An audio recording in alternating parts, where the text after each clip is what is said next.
Setelah menyegarkan diri dengan mandi sore, aku segera duduk sejenak di dalam kamar kosanku. Hari itu aku tidak lembur, jadi aku bisa pulang cepat. Aku duduk sambil mengakses Facebook dan melihat foto-foto teman di Instagram. Suasana kosanku saat itu lumayan hening dan tidak seperti biasanya, mungkin karena belum pada pulang dari kantor. Tidak aneh pulang malam di kota Jakarta, karena jalanan pasti macet. Entah mengapa aku merasa sendiri dan sepi saat itu.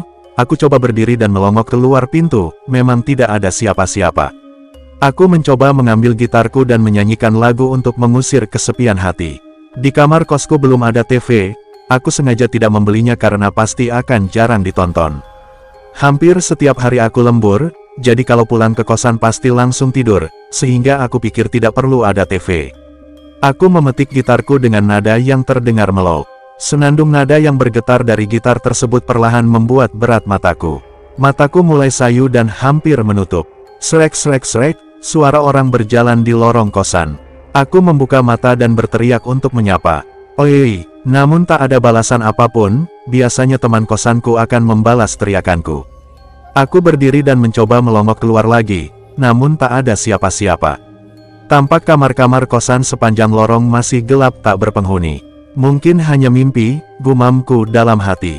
Aku pun menutup pintu kamar dan kembali ke kasur sambil meraih gitarku. Aku kembali menggerakkan jariku untuk memetik gitar. Kembali nada mellow terdengar dari gitar yang sedang kumainkan.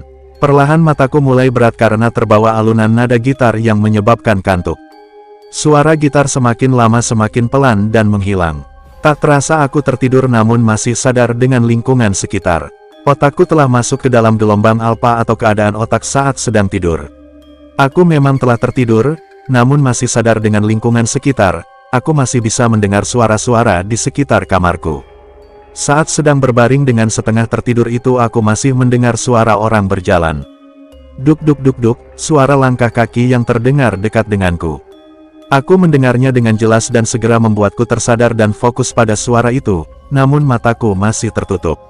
Aku mendengar suara itu, namun aku merasa sumber suara itu tidak jauh alias masih di dalam kamarku.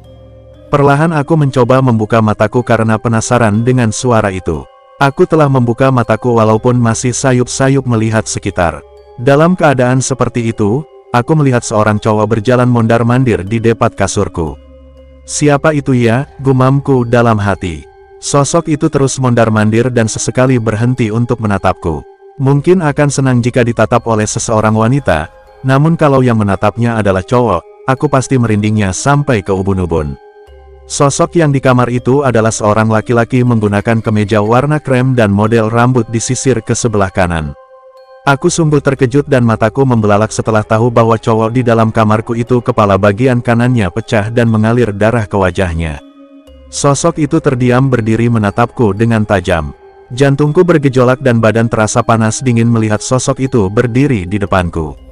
Luka di kepalanya itu seperti luka karena terjatuh dari lantai 10 gedung tinggi. Aku segera menutup wajah dengan selimut karena aku cukup ketakutan saat itu.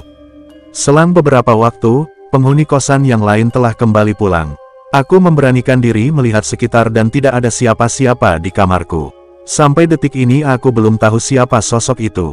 Namun memori kejadian itu sulit kulupakan hingga kini.